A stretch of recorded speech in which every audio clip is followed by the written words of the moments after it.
Il est 19 h, bonsoir à toutes et à tous. Merci de nous rejoindre pour ce journal qu'on entame avec les titres de l'actualité. Le président de la République a accordé une entrevue à des journalistes de la presse nationale dans le cadre de ses rencontres périodiques avec des représentants de médias. Une entrevue dans laquelle plusieurs questions et dossiers d'intérêt national, régional et international ont été abordés.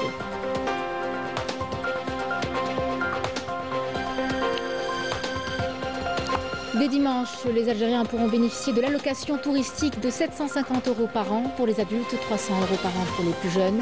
Une décision du président de la République annoncée en Conseil des ministres et concrétisée par une instruction officielle de la Banque d'Algérie.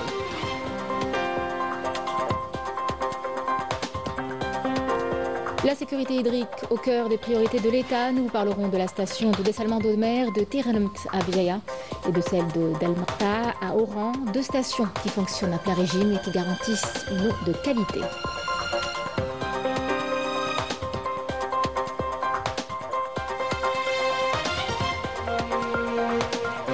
Faire de l'Algérie une destination touristique de référence, un nouvel établissement hôtelier vient d'ouvrir ses portes à Biaya et attire déjà une clientèle internationale.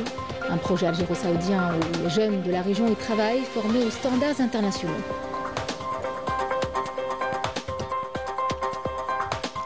Et puis nous terminerons avec le Festival du Rire, Algérie, une 7e édition lancée hier soir à l'Opéra d'Alger avec un panel de comédiens algériens et étrangers talentueux. Pour la toute première soirée, les figures bien connues ont su conquérir le public venu nombreux. Mesdames, Messieurs, bienvenue à vous. Le président de la République, Abdelmadjid Tebboune, a accordé une entrevue à des journalistes de la presse nationale dans le cadre de ses rencontres périodiques avec des représentants des médias. Une entrevue dans laquelle le président de la République a abordé plusieurs questions et dossiers d'intérêt national, régional et international. Il n'y a pas d'austérité. Il faut que l'économie parallèle disparaisse. Mais je ne non. السنة هذه نقدروا الإنتاج الفلاحي نتاعنا حوالي 38 مليار دولار. ما نخلي حتى جزائري في العطش. أبدا. L'action de l'exécutif, ou est-ce qu'il faut y apporter quelques ajustements? En fonction du besoin. العالم لا يعترف إلا بالبراغماتية. الجزائر تم اللي يسري فيها عدم الانحياز. وكل الناس تتساءل ما هو هذا السر تاع الجزائر اللي علاقاتها طيبة مع الولايات المتحدة وطيبة مع روسيا وطيبة مع الصين. L'intégralité de l'entrevue du président de la République avec les représentants de la presse nationale sera diffusée à partir de 21 h 30 sur l'ensemble des chaînes de la télévision et de la radio nationale. C'est une mesure très attendue, surtout en cette période de grand départ. Dès dimanche, les Algériens pourront bénéficier d'une allocation touristique revue à la hausse, 750 € par an pour les adultes, 300 € pour les jeunes de 12 à 19 ans, dans la limite de 2 enfants par famille. Une décision du président de la République, Abdelmadjid Tebboune, annoncée en Conseil des ministres et désormais concrétisée par une instruction officielle de la Banque d'Algérie. Yanis Abdelrazem. C'est une mesure phare du président de la République annoncée lors d'un conseil des ministres. Son application a été attendue, surtout avec les départs en vacances. Au guichet des aéroports et aux frontières, les voyageurs algériens expriment leur satisfaction. Je trouve que c'est une bonne chose pour la prime qui est remise aux familles. 750 €, ça permet déjà pour les achats, pour les familles, les enfants, 350 €. Merci à l'Algérie, merci au président et on espère que ça continuera pour la suite et ça aidera beaucoup les familles à l'arrivée sur le sol algérien. Pour mon cas, je ne ramène pas forcément des trop grosses sommes, comme je voyage souvent toute seule, donc je ne ramène pas beaucoup avec moi, donc je ne dépasse pas, donc je n'ai pas de déclaration à faire. Mais après, je trouve que ça peut être bien si c'est des sommes plus importantes pour les familles, par exemple. Dès ce 20 juillet, l'allocation touristique passe à 750 € pour les adultes ou équivalent en devises et 300 € pour les 12 à 19 ans, dans la limite de 2 enfants par famille. Pour en bénéficier, il faudra présenter un visa justifiant un séjour d'au moins 7 jours et ne pas avoir déjà utilisé son droit au change durant l'année. La délivrance du montant en devise est effectuée au niveau des points de sortie du territoire national, sur présentation du reçu de versement, du passeport et de la carte d'embarquement ou lors des formalités frontalières pour les voyageurs par voie terrestre. Véritable bouffée d'oxygène pour les voyageurs, cette instruction du président de la République a été signée hier par le gouverneur de la Banque d'Algérie. Le montant en dinars est calculé selon le cours de change manuel de vente du jour de l'opération. Il doit être réglé au plus tard 3 jours avant la date du voyage. Dans un tout autre registre, c'est l'eau qui retient notre attention ce soir, pas n'importe laquelle, celle que l'on rend potable en puisant directement dans la mer.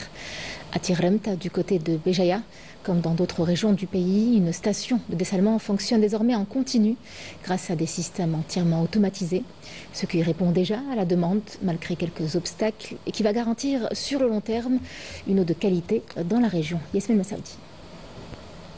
Située sur la côte ouest de la wilaya de Béjaïa, l'usine de dessalement d'eau de mer de Tirremt fonctionne en continu grâce à un système entièrement automatisé.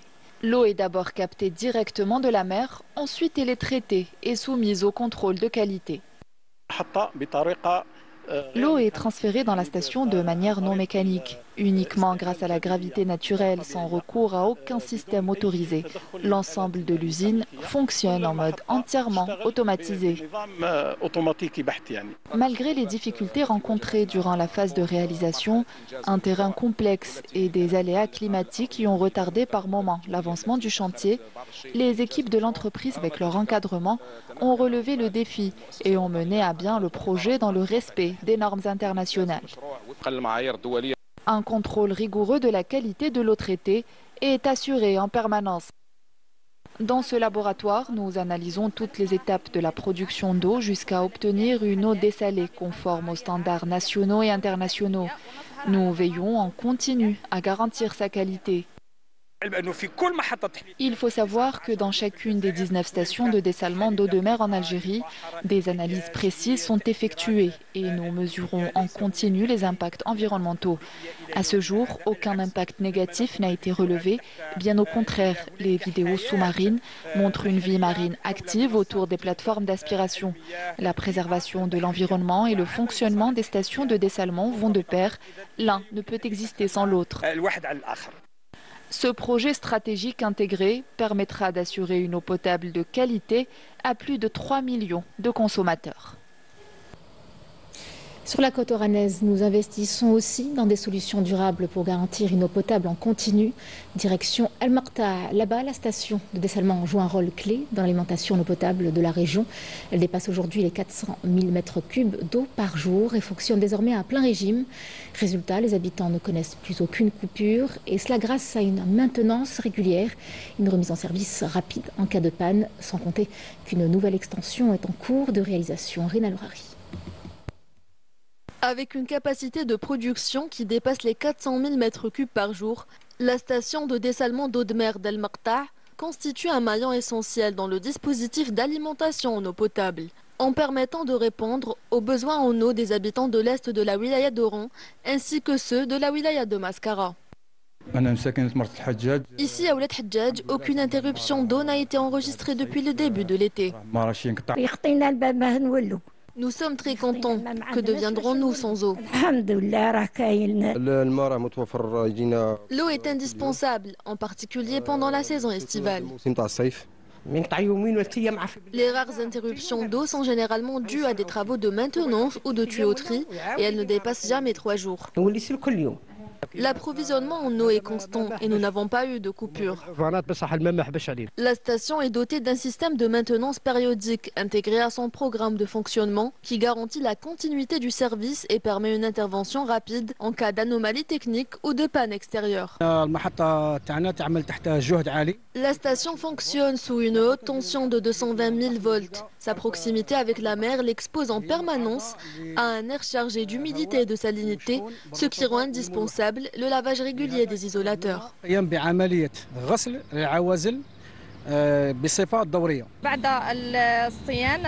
Nous procédons à une maintenance périodique programmée qui concerne l'ensemble des unités de la station, depuis l'unité de captation de l'eau de mer, en passant par le système de filtration et d'osmose inverse jusqu'à l'unité de distribution. La station a été remise en service après un arrêt programmé et maîtrisé de 22 heures. Elle fonctionne désormais à pleine capacité et en toute efficacité. Face à la demande croissante en eau potable, les responsables de la station s'emploient à augmenter la capacité de production à 480 000 m3 par jour d'ici la fin de l'année en cours. Un pas de plus vers la consolidation de la sécurité hydrique dans la région. En Corée du Sud, une délégation algérienne a récemment pris part au salon Agro-Startup de Séoul, une immersion dans l'un des écosystèmes technologiques les plus avancés du monde, axé sur l'innovation agricole. Pour les jeunes porteurs de projets sur place, cette rencontre a surtout permis d'échanger sur les besoins en Algérie et d'envisager des partenariats durables, notamment dans les domaines de l'éclairage public ou encore de l'accompagnement des startups. Manel Ladjel et Yasmine Massaoudi. La visite au salon Agro-Startup organisé en Corée du Sud a été bien plus qu'un simple moment de découverte technologique. Elle a offert une véritable occasion d'ouvrir des ponts de coopération, à l'instar de Walid, ce jeune entrepreneur qui a présenté son projet à des experts sud-coréens afin d'explorer des pistes de partenariat et d'échange de compétences, une initiative qui pourrait déboucher sur une coopération approfondie entre les deux pays. Un accueil chaleureux nous a été réservé. Les technologies présentées répondent à des besoins concrets en Algérie.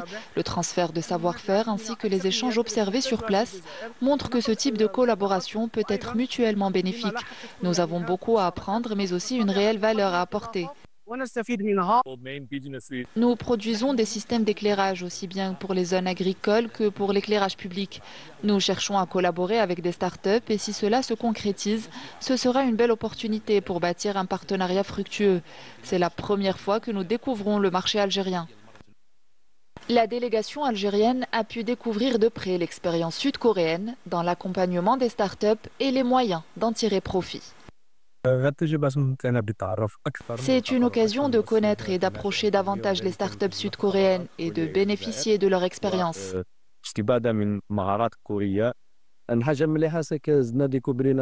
Nous avons eu l'occasion de découvrir de nouvelles startups et en tant qu'entrepreneur algérien, cela peut nous inspirer.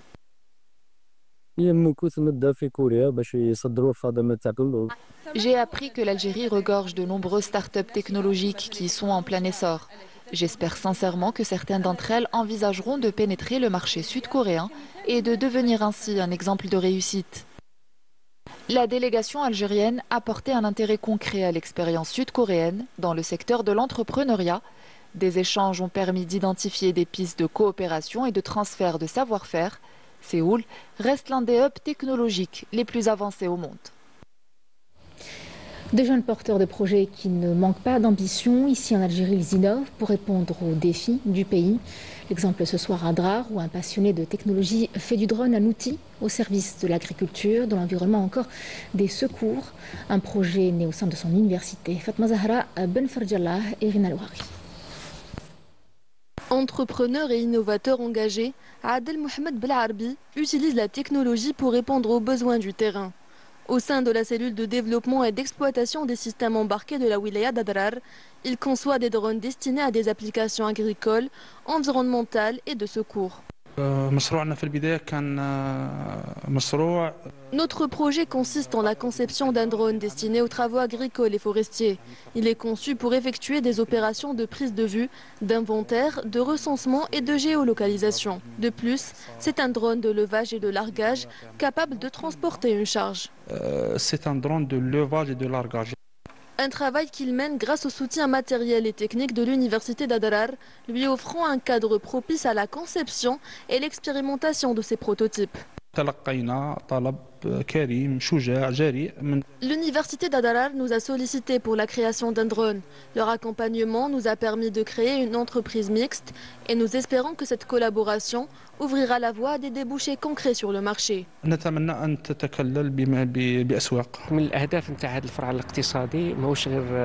Ce projet ne vise pas uniquement à faire du profit, mais aussi à encadrer les étudiants et à encourager la création de petites entreprises dans ce domaine. En misant sur l'usage des drones dans l'agriculture, Adrar s'inscrit dans une dynamique stratégique où l'innovation devient un moteur essentiel du progrès technologique national. En qualité de représentant du président de la République, Abdelmadjid Tebboune, le ministre des Moudjahidines et des Ayants droit, Laïd Rabiga, participera demain à Managua, dans la capitale nicaraguayenne, à la cérémonie de commémoration du 45e anniversaire de la victoire de la révolution sandiniste. Le ministre prendra part aux célébrations aux côtés de responsables et d'émissaires représentants des pays amis de la République du Nicaragua. À Gaza, rien ne s'arrange. Les Palestiniens continuent de payer le prix fort. Depuis ce matin, 25 Palestiniens ont perdu la vie suite à des tirs de l'armée d'occupation sioniste, dont 5 alors qu'ils attendaient de l'aide humanitaire à proximité d'un centre de distribution au nord de la ville de Rafah. Une crise humanitaire qui se creuse un peu plus chaque jour. Des familles entières tentent de survivre entre les décombres sans répit ni véritable issue. L'OCI condamne la décision de l'occupation sioniste de transférer l'autorité de gestion et de supervision du Haram El-Ibrahimi, du ministre palestinien des Waqf et des affaires religieuses, à l'entité sioniste. L'Organisation de la coopération islamique qualifie cette mesure de violation flagrante des résolutions internationales. Elle met en garde contre la gravité de ces mesures illégales qui s'inscrivent dans le cadre des tentatives de l'occupation sioniste de modifier le statut historique, juridique et religieux des lieux saints islamiques dans les territoires palestiniens occupés. Et puis ce rassemblement massif au port de Pirée en Grèce où les Dockers ont bloqué une cargaison militaire à destination de l'entité sioniste.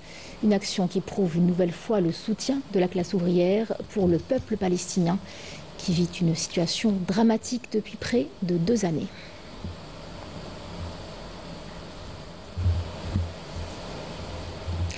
Revenons à présent chez nous, en Algérie, pour s'intéresser à cette adresse qui commence à faire parler d'elle, à Bdiaya. Dans cette ville, un nouvel établissement hôtelier vient d'ouvrir ses portes et attire déjà une clientèle internationale. Un projet algéro-saoudien au standing, où les jeunes de la région y travaillent, formés aux standards internationaux. Les touristes, eux, commencent à affluer, parfois pour découvrir l'Algérie pour la toute première fois. Alors, Hamouche. Niché entre mer et montagne, à flanc de collines, ce nouveau établissement hôtelier 4 étoiles surplombe la baie de Béjaïa. Inauguré récemment, il marque une avancée majeure dans le développement touristique de la région. Il est le fruit d'un partenariat public-privé entre l'Algérie et l'Arabie Saoudite. Conçu pour accueillir une clientèle nationale et internationale, l'hôtel met à la disposition de ses hôtes 118 chambres, plusieurs restaurants, un spa, des salles de conférence, une piscine et une vue panoramique sur la Méditerranée. Notre objectif, c'est d'attirer la diaspora algérienne qui s'habille en France ou bien dans un autre pays. En assurant un standard et en assurant aussi une prestation de qualité, on essaie toujours d'assurer un séjour de sécurité, de confort et d'hygiène à notre clientèle. Notre objectif aussi, c'est comment un client au niveau de l'hôtel, il ne va pas sentir la différence entre un hôtel à l'étranger ou bien un hôtel en Algérie. Plus de 130 emplois directs ont été créés, en majorité au profit des jeunes de la région, formés aux standards internationaux de l'hôtellerie. Depuis son ouverture, l'hôtel attire des visiteurs venus des 4 coins du monde. Certains découvrent pour la première fois l'Algérie, comme ce couple américain, croisé à la réception. I'll say 1, 2, 3, vive Algérie. Yes, once. Il y a 2 ans, nous avons célébré notre mariage algérien ici, entouré de la famille. C'était un moment vraiment merveilleux. Les gens sont incroyablement chaleureux, accueillants et généreux. La culture est d'une richesse et d'une beauté exceptionnelle. Et la nourriture, elle est délicieuse. On me dit toujours de bien manger. I'm always told to eat cool. Entre paysages paradisiaques, confort moderne et hospitalité chaleureuse, cet établissement redéfinit l'expérience touristique à Béjaïa.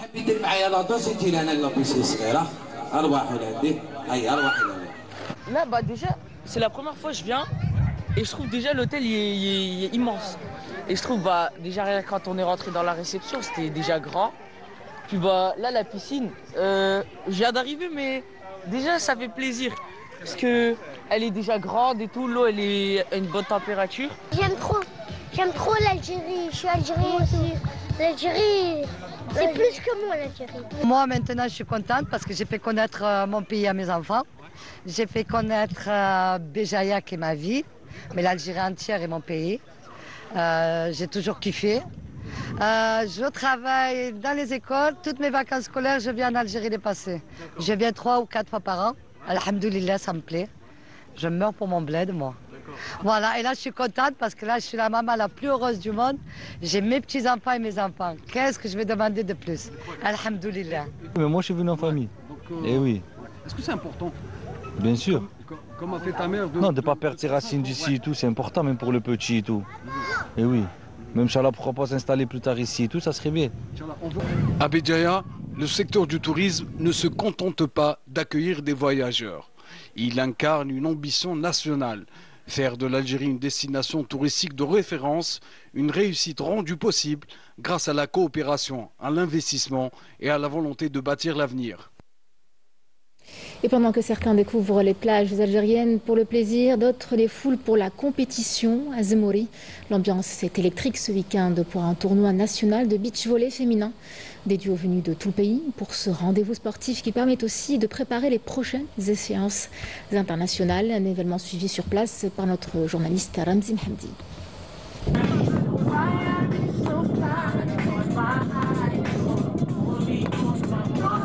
Grande ambiance lors de cette manifestation qui a pour but de faire connaître au public présent cette discipline olympique, mais qui est aussi une préparation pour le championnat arabe qui aura lieu au Liban. Ce tournoi s'inscrit dans un circuit national de beach volley. Nous avons inscrit 5 tournois en dames et 10 en garçons. J'espère, Inch'Allah, qu'on va les réaliser. Et dans chaque tournoi, on a intégré l'équipe nationale de beach. L'importance, je dis de toute façon, le beach volley, c'est un sport olympique tout d'abord. Donc, il y a une médaille olympique qui se joue, il y a les championnats d'Afrique. Dans les championnats arabes aussi. Déjà le fait de promouvoir le beach volley féminin, c'est une bonne chose pour l'Algérie parce que c'est une nouvelle chose qui est en voie de développement et je trouve que ça avance beaucoup avec de jeunes filles très talentueuses. Et l'organisation du tournoi est vraiment super bien faite. L'endroit est hyper bien pour le tournoi et j'espère que le beach volley féminin continuera de progresser et je suis sûre qu'il le sera. La compétition qui s'est jouée en 2 sets gagnants et un tie-break en cas d'égalité a vu la domination des filles de la sélection nationale où 3 paires sur les 4 engagées ont atteint le dernier carré. Je volley معروف من بكري في الجزائر ومن بعد طفى quelques années وهذو السنين راهم عاودوا الفيدرالية تاعنا عاود تحيات هذا السبور.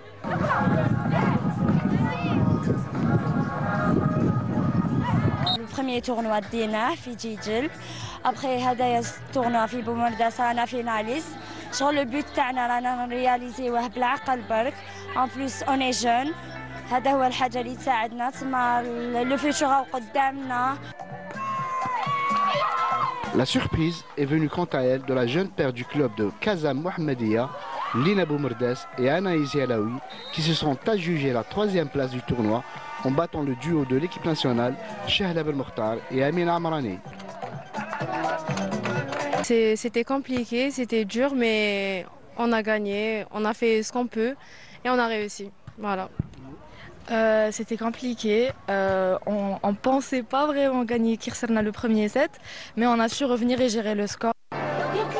Le tournoi de Zemouri a permis de mettre en valeur le beach volley féminin, une discipline olympique en voie de se positionner sur la scène sportive algérienne.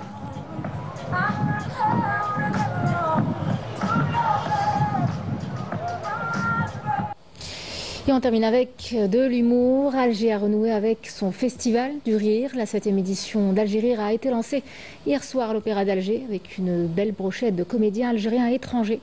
Sur scène, des figures connues de la répartie, un public des plus conquis. Ce n'est que le début. La couverture est signée Maïs Al-Bouhala. Vous êtes beaucoup, c'est incroyable. On sent qu'on a à l'Opéra d'Alger. Vous avez vu cette salle magnifique? Ouais, je vois que tout le monde a fait un effort vestimentaire. Vous avez sorti les habits du Aïd, hein. Machallah, vous êtes beaux, vous êtes beaux. Algérie, ce n'est que la première soirée de la 7e édition du Festival d'Algérie. Le spectacle d'ouverture qui s'est tenu à l'Opéra d'Alger a réuni une dizaine de comédiens, dans l'incontournable Abdelkader Secteur, ainsi que d'autres personnalités, comme Farid Chamar, Marwan Belazar et Mouad Benasser.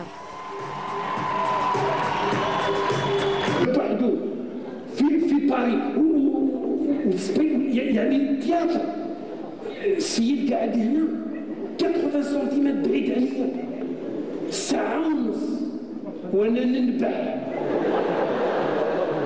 ساعة ونص وانا كالي روحي سنانو باش الدم هكذا là, c'était la première fois en Algérie en tant qu'Algérien, ça fait plaisir. Ça fait plaisir de rencontrer le public algérien et fidèles, les Algériens et les Algérois, fidèles à leur réputation, chaleureux, accueillants, pleins d'énergie et surtout, moi j'ai l'habitude de jouer devant des Parisiens. Là, on sent qu'ils avaient très envie de faire, ils avaient très envie de rire et de passer une bonne soirée. Donc c'est cool. Pour moi, l'opéra, je crois que l'opéra, الحلم تاع أي واحد راه يلعب stand up هنا في الجزائر ولا يفوت devant 1400 personnes كيما هكا ويكسبريمي. أنا جو m'attendais pas بلي نلقاو الشعب الجزائري إنه يفهم فريمون واش رانا نديرو et ça fait plaisir, ça fait plaisir. C'était incroyable. J'ai vraiment surkiffé l'ambiance, le public était très chaud. Ils ont beaucoup donné, ce qui fait que les comédiens, on a donné aussi un retour. Ambiance incroyable, public très chaleureux, rien à dire. Et j'espère revenir, Inch'Allah. Ils ont également partagé la scène avec des invités étrangers, comme Charlie Nyongbe, ce comédien qui a eu beaucoup de succès auprès du public algérien. Et vous lui faites croire qu'il n'y a pas eu de rôle. En plus, c'est quand même ils m'ont beaucoup porté, et que ce soit des rires, des applaudissements. Demain, journée, je prends mon sac, Dora l'exploratrice, je marche à Alger, je ne sais plus combien de kilomètres, mais je vais marcher. Je veux absolument visiter le pays, mais vraiment comme il faut. Ensemble, ils ont donné corps à l'esprit de cette édition, un rire partagé sans frontières. À Alger, le rendez-vous est désormais donné pour les 2 prochaines soirées au Théâtre National Algérien avec une palette d'artistes variés qui continuera à faire vibrer la capitale au rythme de l'humour. Merci Alger, c'est ça qu'on voulait, on est fiers de vous, vous pouvez vous applaudir s'il vous plaît. C'est la fin de ce journal, je vous remercie de l'avoir suivi et puis je vous retrouve demain pour le journal de la mi-journée à midi. Excellente soirée avec la suite de nos programmes sur Canal.